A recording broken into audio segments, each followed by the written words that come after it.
Hello বন্ধুরা, শুভ সকাল, শুভ গরম। এই দেখো, গরমে আমরা ঠান্ডা হওয়ার জন্যে তরমুজ নিয়ে বসেছি। ফ্রিজ থেকে বের করে তরমুজ বের করে কেটেছি আর আম। এই যে সোনাকে এখন তরমুজ খাওয়াবো, খাইয়ে ঠান্ডা করবো। খাও খাও খাও।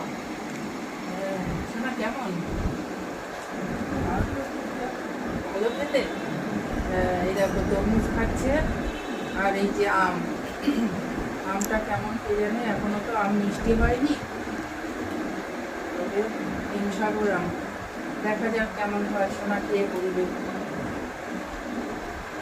নাও এবার আমটা খাও, আমটা খেয়ে দেখো মিষ্টি কিনা। ভালো মিষ্টি? দেখেছো বন্ধুরা, সোনাও খাচ্ছে, তোমরাও খেও বন্ধুরা।